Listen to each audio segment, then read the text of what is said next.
चलिए। हेलो, हाँ उन सबको अंदर भेजो।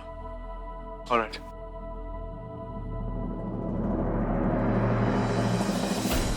हाय। क्या हुआ सुरभि? सब सब ठीक तो है?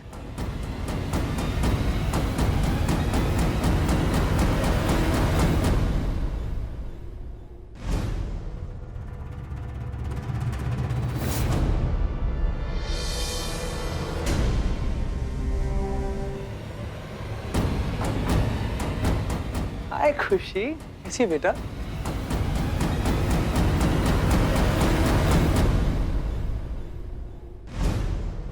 प्रिया। खुशी, तुम यहाँ ऑफिस में कैसे आ गई? स्कूल से यहाँ कैसे आई तुम? मैंने बुलाया नहीं, स्कूल से स्पेशल परमिशन ली।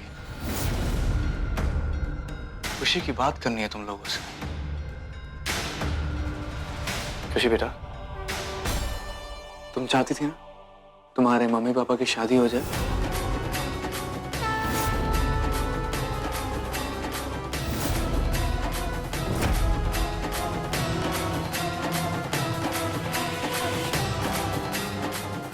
और तुम सब एक परिवार की तरह साथ साथ रहो।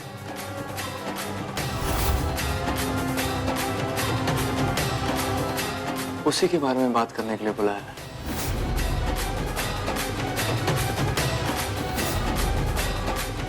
Your wish is my command, बेटा। Consider it done। आने वाले 1 महीने में तुम्हारे मम्मी पापा की शादी हो जाएगी।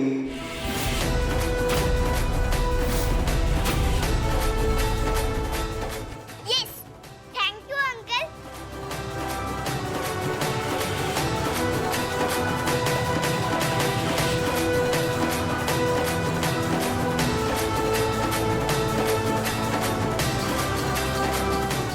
ऐसी धूमधाम से शादी कराऊंगा कि पूरे मुंबई को नहीं, पूरी इंडिया को पता चल जाएगा कि तुम्हारे मम्मी पापा कौन।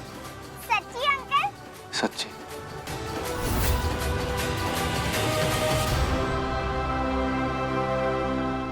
ये वादा रहा।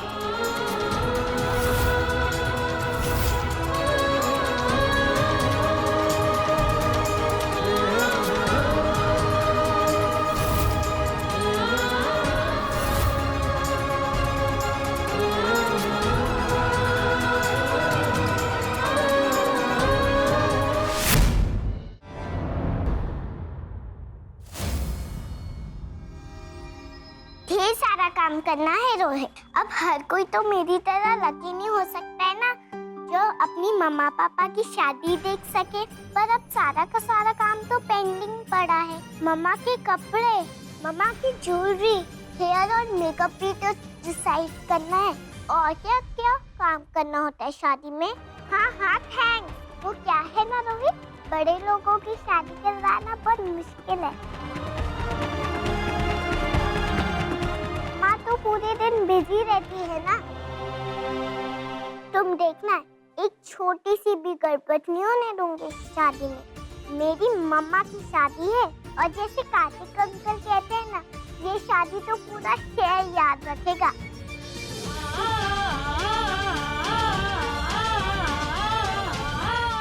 और क्या बोल रहे थे आप?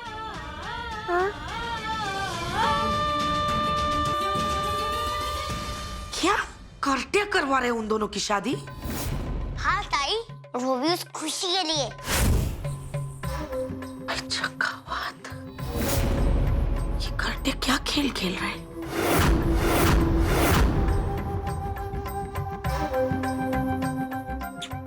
Thank you. हाँ, अच्छा एक काम कर, तू जा, मैं ना तेरे से बाद में बात करेगी।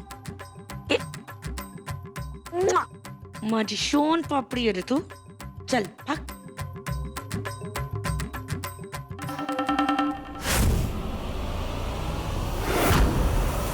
ये सब मैं क्या सुन रही हूँ कार्तिक? क्यों तू बार बार उस परिवार के झमेलों में पड़ता है?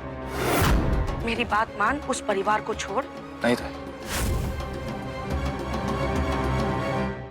कल रात को सुरभि ने नशे की हालत में मुझे सब सच बता दिया। मैं खुशी की कसम खाकर कहती हूँ, मेरे और जतिन के बीच में कुछ भी नहीं। मैं सुरभि को अच्छे से जानता हूँ। वो अपनी बेटी की झूठी कसम नहीं खाएगी। अपने दिल का हाल उसने मेरे सामने निकाल कर रख दिया था। क्या कुछ नहीं कहा उसने मुझे नशे में, सिवाय एक बात के। क्या? कि खुशी मेरी बेटी है। उसको सजा देने के लिए पिछले 7 सालों से मेरी बेटी को मुझसे दूर रखा। कितनी गिरी हुई है ये स्टोरी कि उसने नशे की हालत में भी मेरी बेटी का सच मुझे नहीं बताया। किसी ना किसी तरह तो मैं उससे बुलवा कर ही रहूंगा। सच को बुलवाने का ये एक रास्ता है। कार्तिक, कैसे बोलेगी बेचारी सुरभि? उसको कुछ मालूम होगा तभी तो कबूल करेगी। उसको तो पता ही नहीं है कि जिस बेटी को वो अनाथ समझकर पाल रही है, असल में तो वो उसका अपना खून है। शादी ब्याह के चक्कर में अगर कार्तिक और सुरभि की नफरत प्यार में बदल गई तो?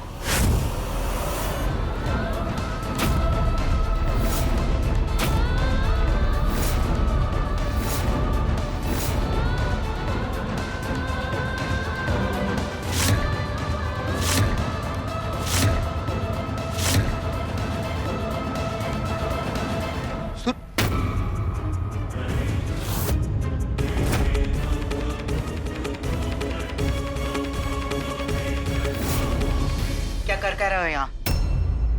इस वक्त इस तरह से मेरे घर में घुसने का मतलब? चाहते क्या हो तुम? कुछ बात करनी है। क्या? तुमसे नहीं, सुरभि से। सुरभि, वो कुछ बात करनी है। पहले इस मोटे को यहाँ से दफा करो। जतिन, क्या 2 मिनट के लिए तुम अपने कमरे में? सुरभि, तुम इसकी बातों में बिल्कुल भी मत आना। नशे की हालत में धुत है। फिर से कोई गड़बड़ करेगा ये सुरभि। कुछ नहीं करेंगे वो। ए मोटे, सुना नहीं इसने क्या कहा? मुझसे बेहतर जानती है मुझको, तुम्हारी होने वाली धर्म पत्नी। अभी तक तेरी इससे शादी नहीं हुई है, जो तू इस पे हक जमा रहा है। चल उठ ले इधर से।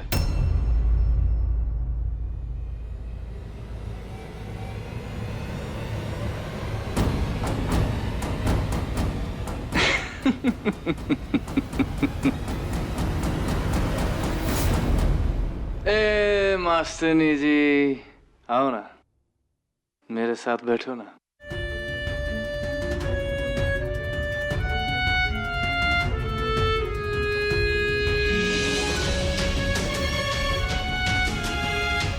उस रात को गुजरे हुए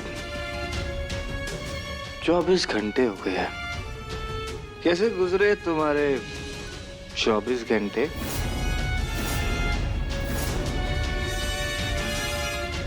मजा आया? मैं मानता हूं मैं तुम्हें बहुत तकलीफ पहुंचा रहा हूं, लेकिन क्या करूं सुरभि, तुमने भी तो मुझे तकलीफ पहुंचाई है। थोड़ा हक तो मेरा भी बनता है। वो क्या ना कि रिश्ता तो बराबरी का होना चाहिए। हाय टिट फॉर टैट। क्या ख्याल है तुम्हारा इस बारे में? जो दर्द तुमने मुझे दिया ना, वही तुम्हें वापस लौटा रहा हूं। कार्तिक अब यही सोचते हैं कि खुशी की मौत मेरी वजह से हुई।